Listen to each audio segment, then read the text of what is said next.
जय हिंद साथियों। आज हम चर्चा करने जा रहे हैं संविधान के अनुच्छेद 123 व 213 पर, जिसमें अध्यादेश यानी ऑर्डिनेंस का प्रावधान किया गया है। इस वीडियो में हम जानेंगे कि अध्यादेश क्या होता है, अध्यादेश को लाने में राष्ट्रपति व राज्यपाल की क्या शक्तियां हैं व उनकी क्या सीमाएं हैं। इसके साथ हम ये भी जानेंगे कि ये अध्यादेश किन स्थिति परिस्थितियों में लाया जाता है, कितने समय के लिए लाया जाता है और इस अध्यादेश का क्या प्रभाव हो सकता है। तो आइए इस सेशन की शुरुआत करते हैं। मैं हूं आपका दोस्त गौरव भारद्वाज और आप देख रहे हैं Indian polity with Gaurav Bhardwaj.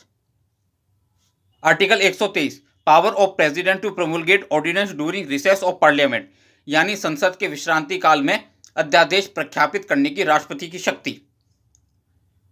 देखिए, अध्यादेश एक विधि है जिसे राष्ट्रपति द्वारा तब जारी किया जाता है जब संसद सत्र अस्तित्व में ना हो और किसी विषय पर कानून बनाना आवश्यक हो जाए। देखिए, अनुच्छेद 123 में लिखा गया है कि उस समय को छोड़कर जब संसद के दोनों सदन सत्र में हैं, यदि किसी समय राष्ट्रपति का यह समाधान हो जाता है कि ऐसी परिस्थितियां विद्यमान हैं जिसके कारण तुरंत कार्रवाई करना आवश्यक हो गया है, तो वह ऐसे अध्यादेश प्रख्यापित कर सकेगा जो उसे उन परिस्थितियों में अपेक्षित प्रतीत हो।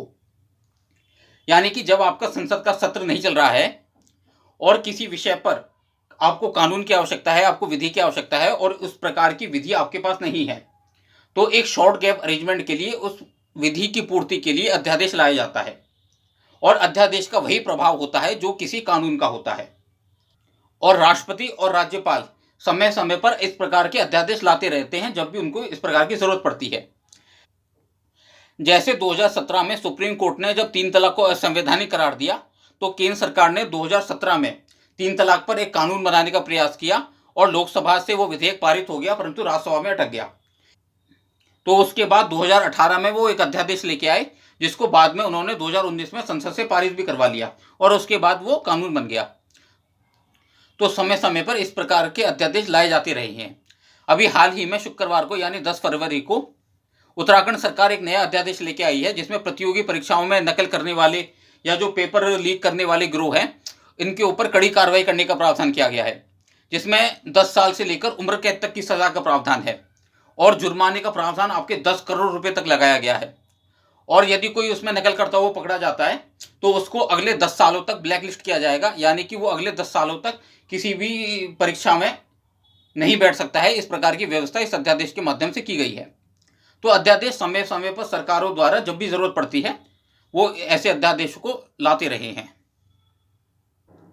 तो आइए अध्यादेश को आगे समझते हैं कि मान लीजिए एक सदन चल रहा है और दूसरा सदन अधिवेशन में नहीं है, तो भी राष्ट्रपति अध्यादेश जारी कर सकते हैं। मान लीजिए कि आपका एक सदन चल रहा है और दूसरा नहीं चल रहा है, तो उस स्थिति में भी आपका ऑर्डिनेंस लाया जा सकता है, क्योंकि किसी भी कानून को दोनों सदन से पारित करवाना आवश्यक है। जब सदन दोनों अस्तित्व में नहीं है तो कोई कानून बन नहीं सकता है, तो इस वजह से भी अध्यादेश लाया जा सकता है। इस स्थिति में भी अध्यादेश राष्ट्रपति ला सकते हैं। अनुच्छेद 123 में राष्ट्रपति के अध्यादेश जारी करने की शक्ति का वर्णन किया गया है। अध्यादेश जारी करना राष्ट्रपति की व्यवस्थापिका संबंधी शक्ति है, यानी लेजिस्लेचर पावर है प्रेसिडेंट की। अध्यादेश राष्ट्रपति का स्वविवेक नहीं है, इसे मंत्रिपरिषद की सलाह पर राष्ट्रपति द्वारा जारी किया जाता है। देखिए, अध्यादेश राष्ट्रपति अपनी मर्जी से या अपने स्वविवेक से जारी नहीं कर सकते हैं, इसे मंत्रिपरिषद की सलाह पर ही जारी किया जा सकता है। यानी कि जब आपको केंद्र सरकार ये कह देती है कि आप अध्यादेश जारी कीजिए, उसी के बाद आप अध्यादेश जारी कर सकते हैं, अपनी मर्जी से नहीं कर सकते हैं।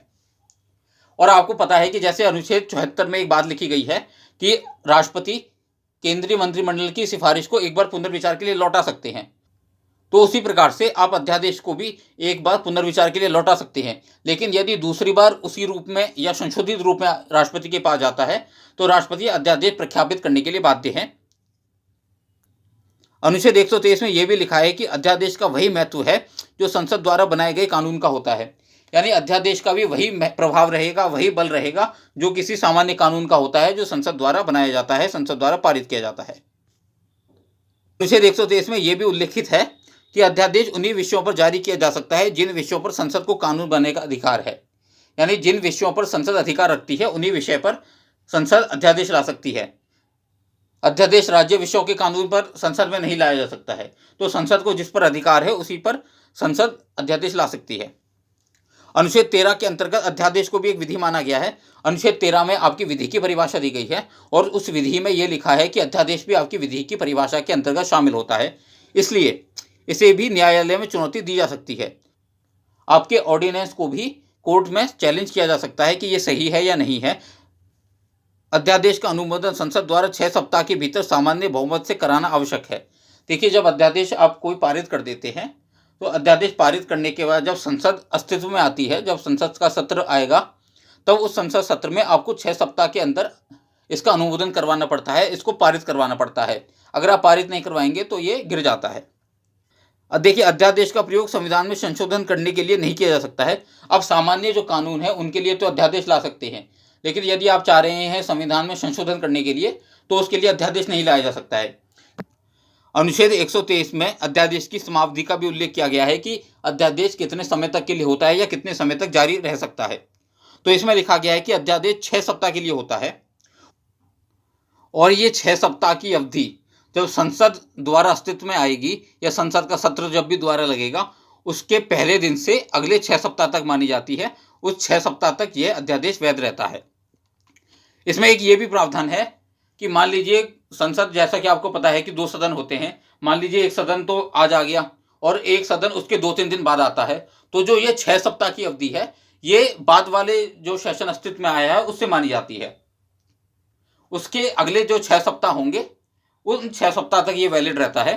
तो ये बात भी इसमें ध्यान देने की आवश्यकता है कि यदि संसद के सदन भिन्न भिन्न तारीखों को आहूत होते हैं तो 6 सप्ताह की अवधि बाद वाली तारीख से मानी जाती है।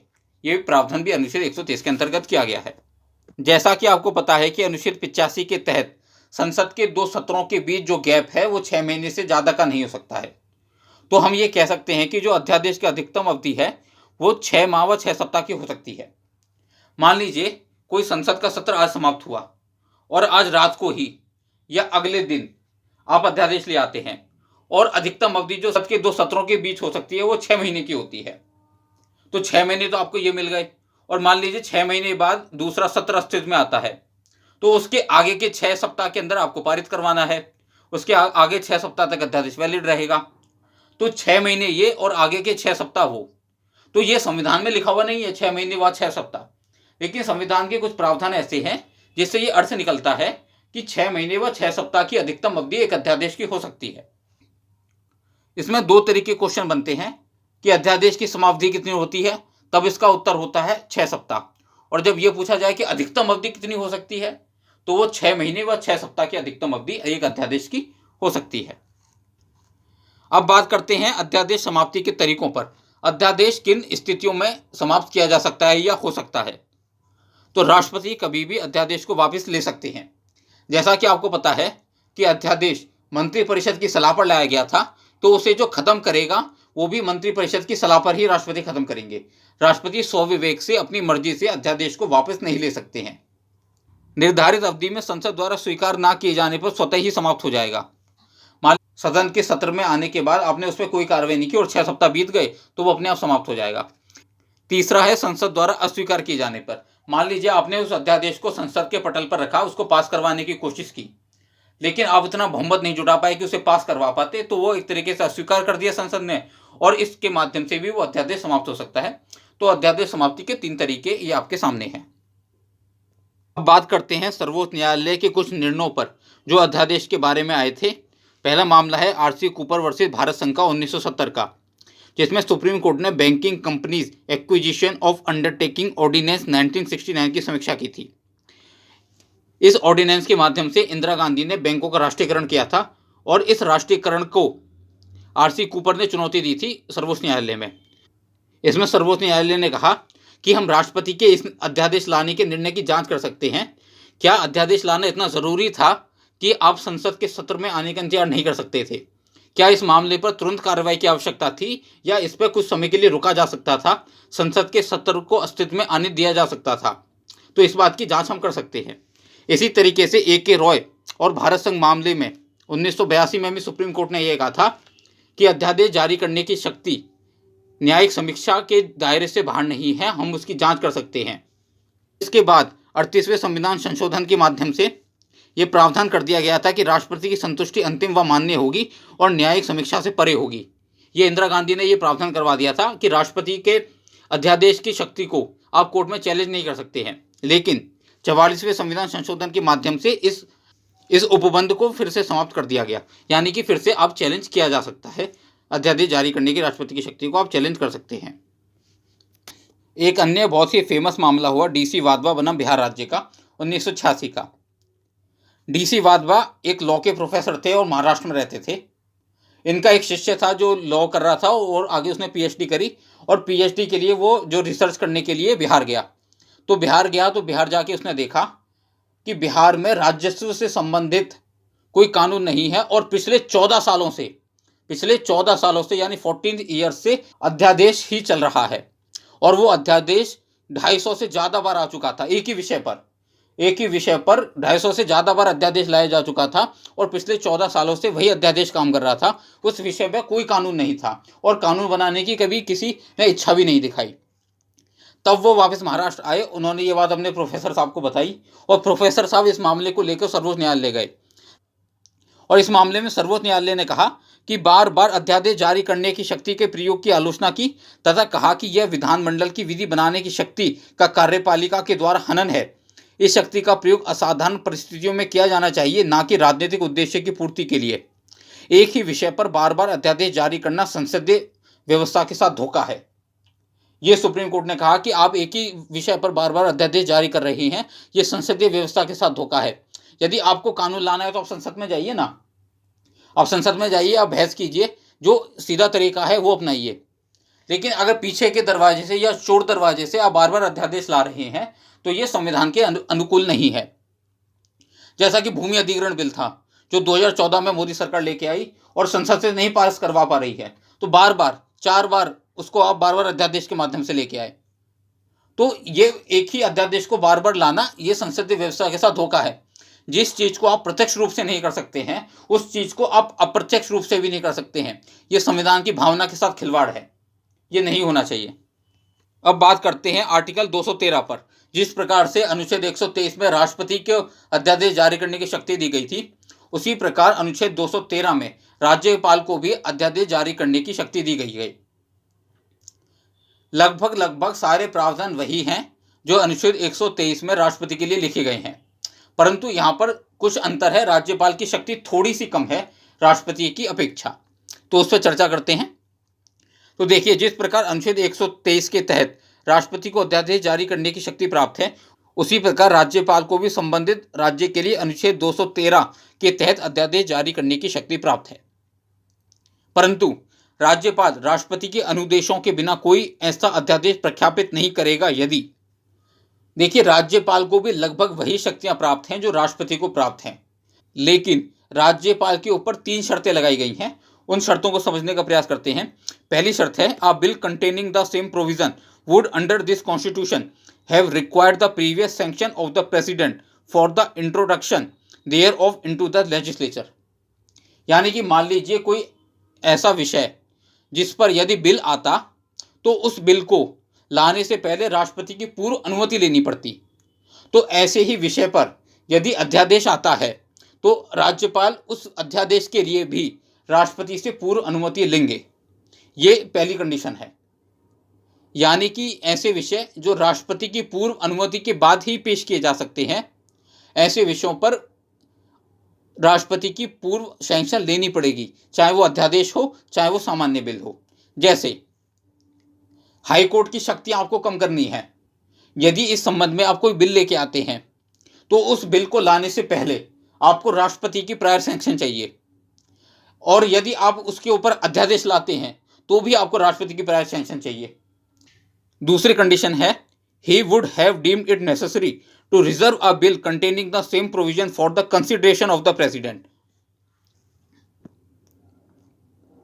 मान लीजिए राज्यपाल के पास कोई ऐसा विषय आता जिसे वो राष्ट्रपति की सलाह के लिए आरक्षित करते, for the consideration of the president. यदि ऐसे विषय पर अध्यादेश भी आता है तो भी राज्यपाल को यदि लगता है कि यह राष्ट्रपति के लिए आरक्षित किया जाना चाहिए तो वह इसे राष्ट्रपति के लिए आरक्षित करेंगे। अनुच्छेद 200 और 201 में इस बात का प्रावधान किया गया है। तीसरी कंडीशन है, an act of the legislature of the state containing the same provision would under this constitution have been invalid unless, having been reserved for the consideration of the president, it have received the assent of the president। यानी सहमति।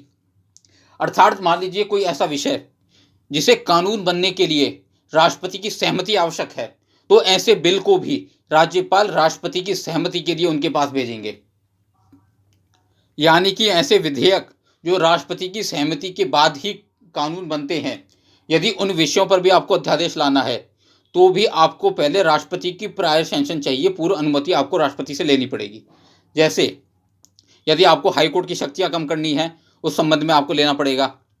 दूसरी चीज है, जैसे अनुच्छेद 304 में लिखा गया है कि यदि एक स्टेट दूसरे स्टेट के साथ अपना इंटर स्टेट व्यापार बंद करना चाहता है, अंतर्राज्यीय व्यापार पर रोक लगाना चाहता है, तो इस संदर्भ में भी यदि कोई कानून लाना है तो आपकी राष्ट्रपति की पूर्व अनुमति आपको लेनी पड़ेगी। और मान लीजिए संवर्ती सूची पर राज्य कानून बनाना चाहता है और उस संवर्ती सूची के विषय पर संसद का कानून पहले से ही है और जो राज्य का कानून है वो संसद के कानून का उल्लंघन कर रहा है, ऐसी स्थिति में यदि राज्य चाहता है कि उसका ये कानून रहे तो वह राष्ट्रपति से अनुमति उसे लेनी पड़ेगी। यानी कॉन्ट्रडिक्शन है। जैसा आपको पता है कि यदि केंद्र सरकार और राज्य सरकार के कानून में कॉन्ट्रडिक्शन होता है तो केंद्र सरकार का कानून माना जाता है, लेकिन इसमें एक प्रावधान ये भी है कि यदि राष्ट्रपति चाहें तो उस कॉन्ट्रडिक्शन के बावजूद भी किसी राज्य के कानून को जीवित रख सकते हैं, उस कानून को मान्य घोषित कर सकते हैं।